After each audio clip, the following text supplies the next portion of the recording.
Bon, autant vous dire, cette vidéo, ça va être full premier degré, j'avoue. Non, mais comme ça, je vous préviens, aujourd'hui, on va être sérieux. On va parler des jeux vidéo. Je commence par citer une étude qui a été faite par un professeur en neurosciences, Raja Parasuraman, big up à lui. L'étude a révélé que les jeux vidéo maintiennent l'attention au-delà des limites découvertes jusqu'ici. C'est-à-dire que là où une personne non joueuse a déjà perdu son attention, un joueur de jeux vidéo sur un jeu qui lui plaît sera encore attentif. Le jeu, c'est le meilleur outil pour l'enseignement. Tu regardes dans la nature, depuis la nuit des temps, les mammifères, ils jouent pour apprendre. Et si la nature, à l'heure d'aujourd'hui, elle a décidé de garder ce mode d'enseignement, c'est qu'il y a une raison. Les jeux, ils peuvent développer des capacités de ouf. Malgré cela, en 2020, on en est encore là. Une campagne en association avec le Premier ministre qui met le jeu vidéo dans le même panier que l'alcool et le tabac. Alors oui, une pratique extrême, quelle qu'elle soit, elle est jamais bonne. Quand tu manges trop, quand tu regardes trop la télé, quand tu fais trop de sport, tout ça c'est jamais bon. Mais c'est quoi le rapport d'avoir mis les jeux vidéo à côté de l'alcool et le tabac? En plus, les jeux vidéo, ils l'ont mis en gavé gros, tu vois. Désolé, c'est mon côté bordelais qui ressort, le mot gavé, ça veut dire très gros, voilà. À côté de l'alcool et le tabac, qui je le rappelle, sont les deux causes premières de mortalité évitable en France. Tu vois le truc a pas de rapport ou pas? Tu regardes des universités comme par exemple celle de Stanford à la Silicon Valley aux États-Unis, qui est l'université la plus sélective d'Amérique, même devant Harvard. Et bah là-bas, quand t'es un geek, et bah c'est un avantage. Les gens là-bas, ils jouent pour apprendre. Et leur travail, après, ils en font un jeu.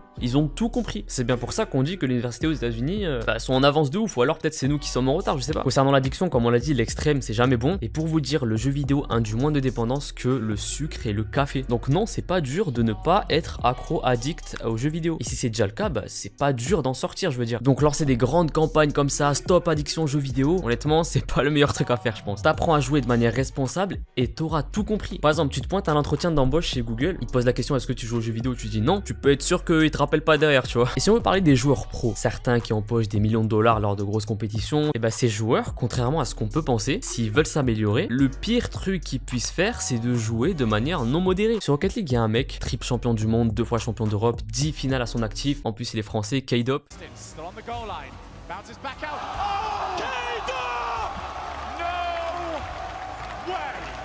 On the half rotation, grabs the ball and takes it away. Now K-Dop 1v1. You might as well not even be there. K-Dop gets the goal.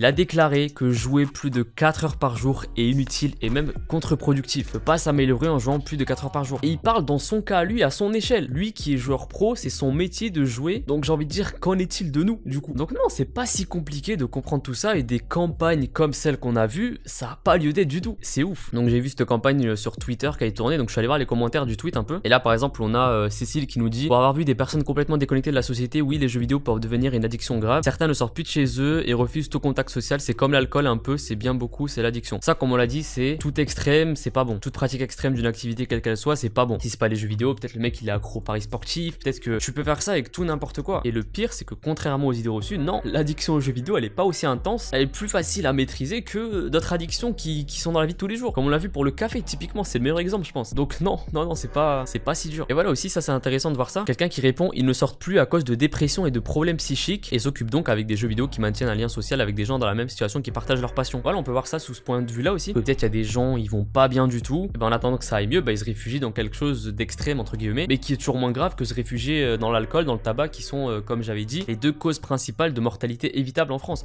Donc la campagne qui a été menée, mais elle est juste ouf. Je la remets, mais jeux vidéo en premier, en hyper gros, alcool, tabac, je dis non aux addictions, en association avec le Premier ministre. Non mais ça c'est ouf, parce que là tu te dis en fait, putain mais ils ont rien compris quoi. Les jeux vidéo ça pourrait tellement faire step up l'éducation, de faire comme certaines universités aux États-Unis, de vraiment on appelle ça ludifier l'éducation, ludifier l'apprentissage plutôt pardon, qu'à l'école ils utilisent les jeux pour apprendre. En Suède ça se fait déjà depuis, quand j'étais gosse, quand je jouais à Minecraft, il y avait déjà des écoles en Suède où il y avait à peu près 1 heure de Minecraft par jour pour développer la créativité des jeunes. Et c'est ouf, alors que ça c'était il y a quoi, c'était à 5-6 ans. Pour le coup la ludification ça coûte très cher à mettre en place, mais quand tu vois ce genre de campagne, encore une fois impliquant le Premier ministre, quand tu vois ça, tu te dis qu'en fait ils ont pas compris et que c'est pas près d'arriver s'ils mènent ce genre de campagne, s'ils approuvent ce genre de campagne. Pour arrêter de fermer les yeux aussi quand certains ne savent plus s'arrêter et passent 15 heures par jour sans sortir de chez eux, c'est de l'addiction par définition. On va pas tourner en rond à répondre à chaque tweet, mais là encore une fois c'est la même chose, même raisonnement. C'est une addiction comme il peut y en avoir pour tout et n'importe quoi, mais il y a rien qui justifie le fait qu'ils aient associé ça à l'alcool et le tabac. Donc pour venir sur une conclusion, peut-être que jouer c'est la façon normale, naturelle d'apprendre. Comme on l'a vu dans la nature depuis la nuit des temps, la majorité des animaux, les mammifères, ils apprennent, enfin ils jouent pour apprendre, ils apprennent en jouant. Si durant toutes ces années, je sais pas, pas, des milliers, des millions peut-être d'années, la nature a décidé de garder cet enseignement. C'est que c'est normal, c'est comme ça qu'il faut apprendre. Tu le vois, les jeux vidéo, comment ils captivent l'attention. Tu sais qu'il y a un truc à faire avec l'éducation, tu sais qu'il y a un truc à faire avec l'école, avec l'apprentissage. Mais ça, c'est obligé, ça va arriver. Mais il faut que ça arrive vite. Faut que les gens ils comprennent ça assez vite. L'éducation nationale surtout comprenne ça vite. Mais voilà. Ah oui, juste avant de finir la vidéo, j'ai oublié de préciser un gros point. C'est que comme tout, t'as des jeux qui vont rien t'apporter. Comme on dit, il y a certains jeux que c'est de la junk food des jeux vidéo en fait, nutritivement parlant pour ton cerveau. Mais la majorité des jeux aujourd'hui, on peut penser à Fortnite, on peut penser à tous les FPS, on peut penser à Rocket League, on peut penser aux jeux de stratégie surtout. Civilization, Age of Empires à l'heure d'aujourd'hui sont bénéfiques. Donc voilà, comme tout, faut faire la part des choses. Voilà, si tu joues